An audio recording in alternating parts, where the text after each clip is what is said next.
When you think about winter, what pops into your head?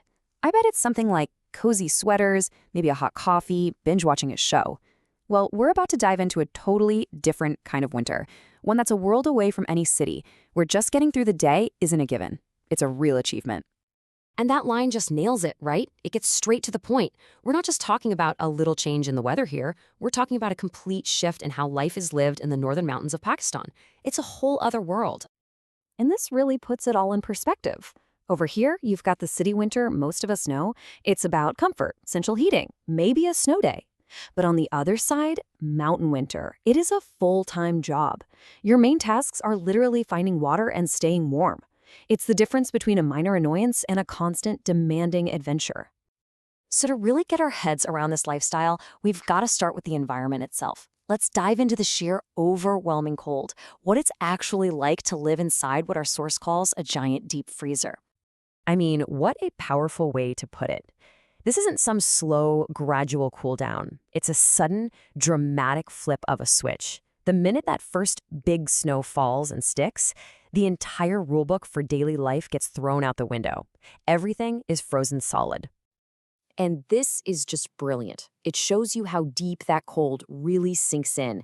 You know it's serious when the animals start acting up. We're talking about a cold with a personality, one that's so intense it changes how chickens and goats behave. It's not just a number on a thermometer. It's this living, breathing force you have to deal with every single minute. And that leads us to the core idea of this whole story, winter as a full-time job. Because when the world literally freezes over, just staying alive and warm requires constant, non-stop work. Okay, this is so important.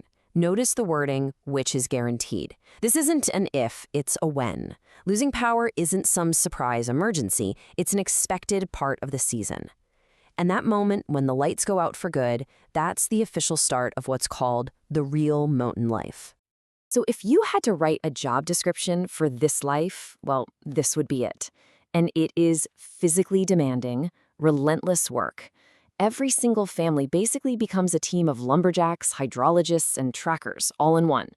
You're not just living in the environment, you're in this constant negotiation with it, from chopping wood for hours to melting snow just to make a cup of tea.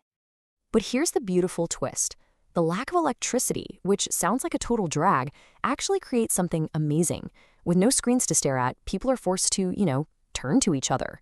Suddenly, the long, dark nights become the best part of the day, a time for connection, for incredible stories, and of course, for that legendary winter gossip that apparently travels faster than a blizzard. This brings us to the emotional center of this entire experience. We've talked about the brutal cold outside. Now let's talk about the incredible warmth inside. And this is so key. Your entire social universe shrinks down to this one single precious space.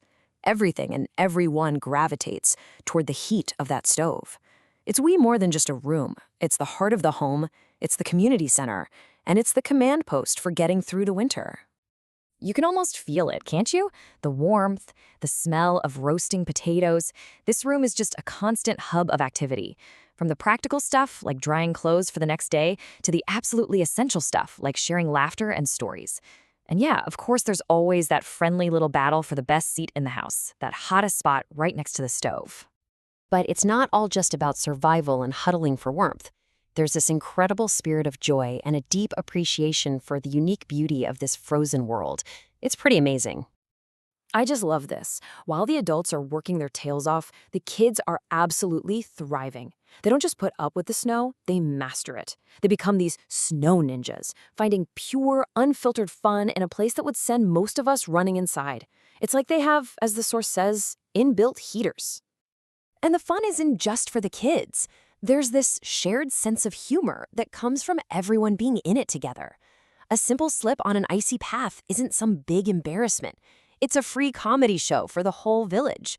It's this great reminder not to take everything so seriously, even when the ground is literally trying to take you out.